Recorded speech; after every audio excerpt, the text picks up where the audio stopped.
All right. Low, low, low. Oh man, we got one. We got one. Yes. Yes, yes, yes. Man, what do you guys think? What do you guys think?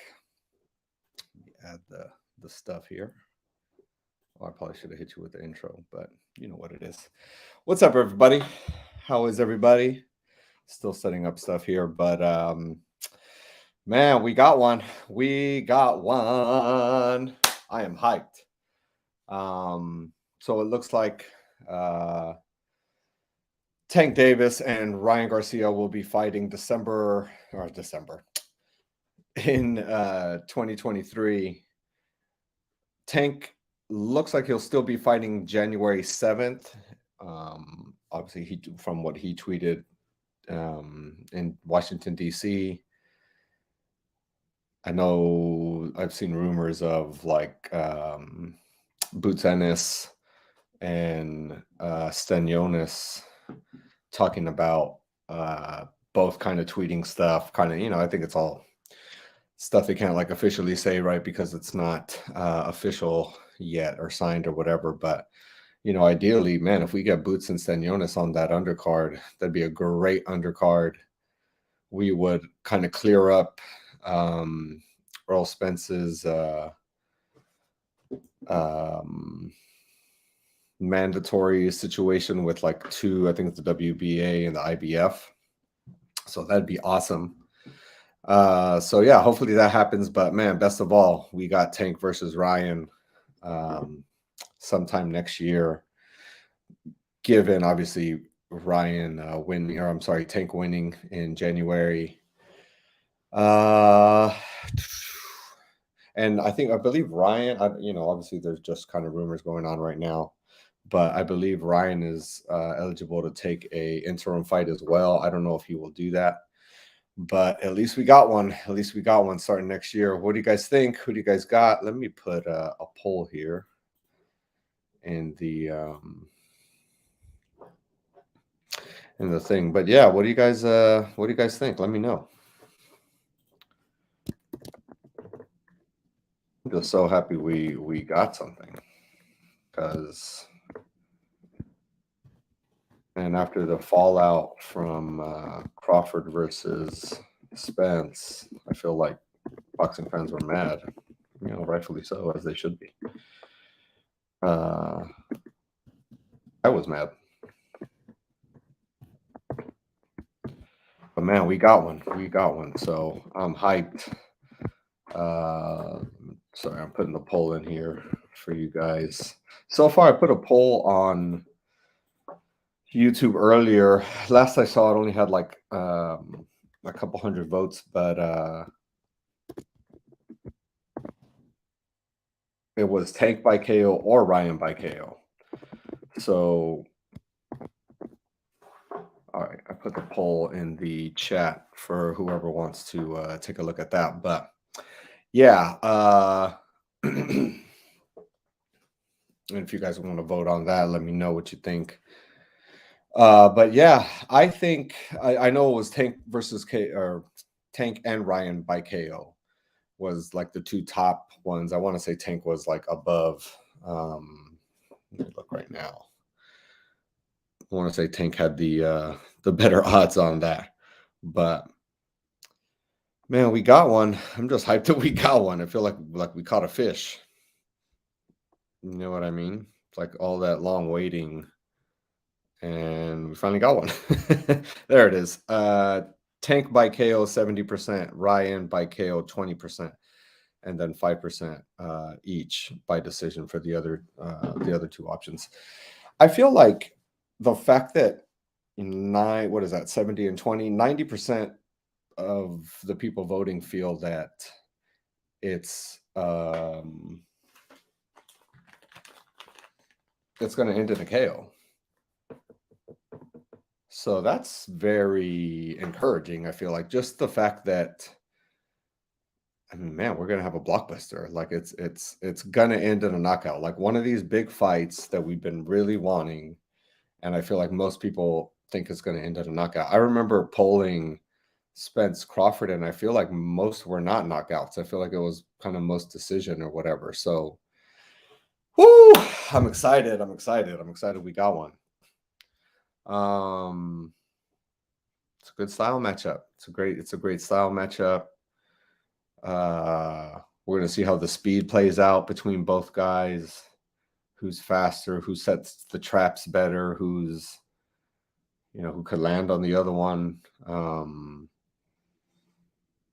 There's so many good questions now. There's so many good questions that are going to be answered, which is the best part about it, is that we're finally going to get an answer to these questions. But a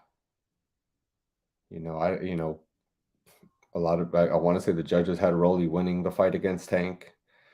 But Tank took the judges out of it. With one shot. Ryan has what's up, Bilito? What's up, brother? What do you think? What do you think, man? Who do you got? How? It's pretty it's a very intriguing matchup. Two young guys. It's there's a lot of questions. There's a lot of questions. How is Tank gonna uh, gonna react to like Ryan's power? How is Ryan gonna act to Tank's power? Um I wonder how they're gonna be during the press conferences. I feel like I feel like I remember asking Ryan once what he thought Tank's energy would be like had they been, once they encounter each other. And he kind of thought that it'd be real kind of business-like. It'd be, that he has no ill will towards Tank and kind of not he said something along those lines. To be honest, the 50-50 fight. Man, I kind of agree with you. I feel like a lot of people have been telling me Tank, which I understand. That power is pretty devastating. But man, Ryan's power is there too, and Ryan's speed's there. He sets the traps. Tank does the same. Man, it's a good fight. It's a great fight. But yeah, well, I was going back to Ryan. Yeah, he told me he basically didn't think it would be kind of an issue. He thought it'd just be kind of business. Hey, let's get it done type of thing. But we all kind of heard that wasn't the case at the club. I think Tank grabbed his chain or something. That's what Ryan said. I believe that's what Tank said too. So yeah, I agree with you, Bilito. I think it's a 50-50 fight as it is now. Yeah, it's going to be very interesting to see how that plays out. Hopefully, we get a good undercard. I really hope we get a good undercard. But and then I think Showtime's putting on the broadcast, so I don't, from at least the rumors or in the stuff right now, I don't think the stuff that's out right now, the stuff that I've seen, I don't believe DAZN's involved in the telecast. Or anything like that. I think it's just more a matter of them putting it, like being able to offer it to their people. Ryan's body shots are crazy, and Tank is powerful too. Yeah, that's another thing. I mean, does Ryan even go to the body against like a shorter kind of compact Tank? You gotta, as a taller fighter, you're kind of putting yourself in the line of danger with that. But I mean, it's a big part of his arsenal too. So you don't want to take it away. You don't want to. It's obviously on the table. But I wonder how much he plans to go to the body, because against a shorter guy and a fast guy like Tank, you got to be careful. You got to get out of there, in and out. They sleeping on Ryan. Yeah, I'm telling you, a lot of people have told me Tank. So, man, it's a real, gonna be a lot of trap set, a lot of kind of tense moments, I feel, especially in the beginning of the fight when they're both trying to figure each other out, kind of find the distance with each other, things like that. So yeah, no, it's pretty very intriguing, very intriguing, and it pumps life into boxing, man, because with that Spence Crawford hit of not getting that fight, that really was a big blow. I feel like a lot of you guys on YouTube are just kind of like, like I don't, just don't want to hear it anymore type of thing. And I understand, I get it. I was bothered too, but man, first we got Benavidez versus Plant, and now we got, so already the first half of the year at some point, probably even the first, well, I don't know, because if Tank's fighting in January, obviously barring like a cut or, anything bad happening or him even losing or something, who knows who he's fighting. I think the rumor was that it was Gary Russell Jr. That's kind of a dangerous fight for Tank. Isn't Gary Russell? No, I mean, Tank's left-handed. And you always got to worry about left and right-handed fighters fighting each other and, the clashing of the heads and that stuff. So, hopefully barring any issues, right, and Tank's January 7th fight, who knows if Ryan even fights in the interim. I could see them both trying to get some rust off. But if they both fight, then, I'm probably thinking the summer of 2023, we're looking at that fight. Who is Tank fighting January 7th? Bilito, I think, well, the rumor is that it's Gary Russell Jr. There's nothing official yet. I believe the kind of rumor, the word out there too is that,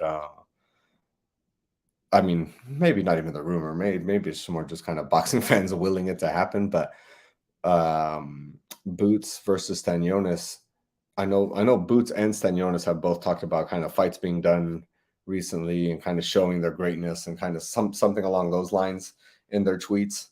So I can see, I mean, the fact if they were to fight each other, they're both number one in their respective organization. I want to say Stanionis is number one in the WBA and Boots is the number one in the IBF.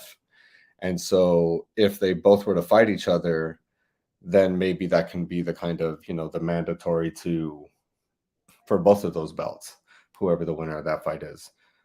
So, I mean, obviously, as a boxing fan, I'm hoping for that. I hope that happens. And I hope that it's on the Tank undercard, whoever he's fighting. Because at this point, if he's fighting Ryan, he's obviously not fighting. If he's already got that Ryan situation done, then he's probably not fighting like somebody, too dangerous or it's a fight before Ryan. I don't want to call it a tune-up, but it's kind of. But we'll see. We'll see who they choose. I mean, it might not be. Who do you feel has the better resume, Virgil Ortiz or Ennis? In my opinion, Ortiz has a better resume. You know what, bro? Let's look at it. But off the top of my head, I probably agree with you that Virgil has a better competition under his belt, mostly off of the Mean Machine win. Here, let me screen share this so we could all see it here. Where is it? Nope.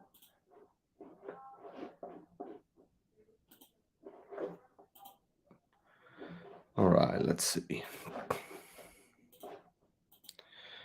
All right, Virgil Ortiz, 19-0, 19 KOs. That's kind of another thing that's kind of dope. He has like all KOs. Okay, so there's Maurice Hooker 2, Samuel Vargas, Brad Solomon, Antonio Orozco is a good win. Herrera is a great win. All right, so that's pretty. Herrera's former champion or former title challenger. Orozco was a very good fighter. And these are all knockouts. These aren't decisions or anything. Sammy Vargas, good win. Maurice Hooker, former champion. Mean Machine is like the big one that stands out. Let's see when did Terrence finish the Mean Machine fight in the 9th round? So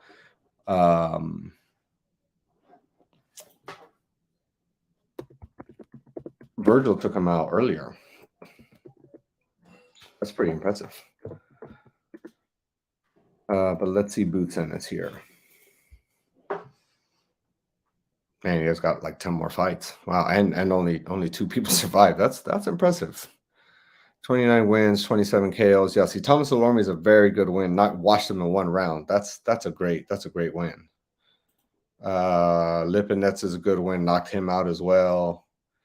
Chris Van Heerden was a no contest. Oh, from accidental headbutt. That would have been a good win. Aberg is a good win. Yeah, but I think I'd have to agree with you. I think at this point, Virgil probably has the better resume. I would think, because yeah, Mean Machine's a real big one, right? That's people don't fight him for a reason. Good tune-up for Tank would be Edwin De Los Santos. That's a good tune-up fight because Edwin beat Rayo. Venezuelan has many knockouts. I like it. I like the fight, but I think he maybe Edwin maybe proved himself to be too much of a problem, maybe. After the Rayo win. I mean, I know he's like kind of wild and Tank does well with guys who kind of have white shots and things like that. But he did beat Rayo, right? And Rayo was a top prospect and kind of a guy a lot of people were looking at. So, then they might be like, maybe even save that for like a Rayo comeback fight or have Rayo rematch that guy, but maybe like a little too dangerous for messing up the bag like that. You know what I mean? I felt Mauricio Herrera beat Danny Garcia. See what I mean? So like with Herrera, I mean, that was a very close fight, whether you thought he won or not, but that was a very close fight. The Mean Machine win. The Maurice Hooker's a former champion. Samuel Vargas is a solid fighter. So yeah, I want to say on Boots' record, it's really only Delorme, which he washed in one round as he should have. The Van Eerden win, he didn't even get the win, right? Lipinets is probably the best guy on his record, I would say. So, I would say Virgil has the best record or better record as of now. But yeah, my people, super hyped to see that. So we got Plant Benavidez and Tank versus Ryan to look forward to next year. So already 2023 starting off pretty solid. What do you think of Edwin De Los Santos versus Shakur? That'd be a great fight. I feel that De Los Santos is at this point. I don't know if PBC is gonna try to get a contract with him or what they're doing, but I would think they would try to, because it's Dominican, I believe, right?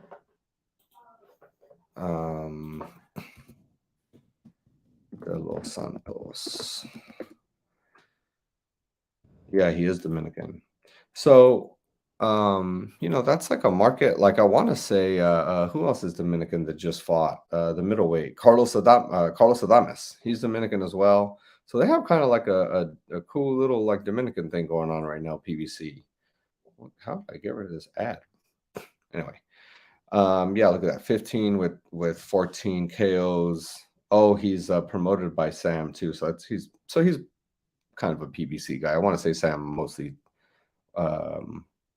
works with PBC. Oh shoot, I meant to put this on for you guys.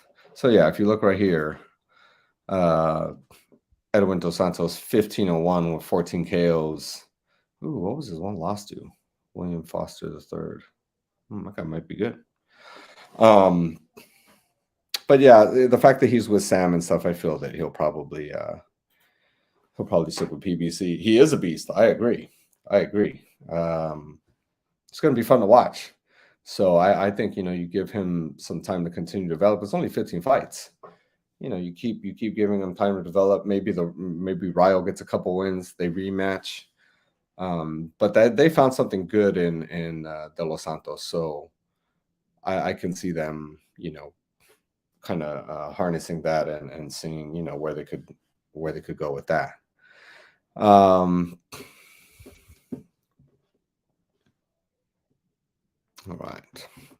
right, guys. Thank you so much for watching. Much appreciated. I'm hyped about the news. Hope you guys are too. And I will see you soon. I'll be doing more lives throughout these next couple of months while there's no other boxing. So yeah, appreciate you guys watching. See you next time.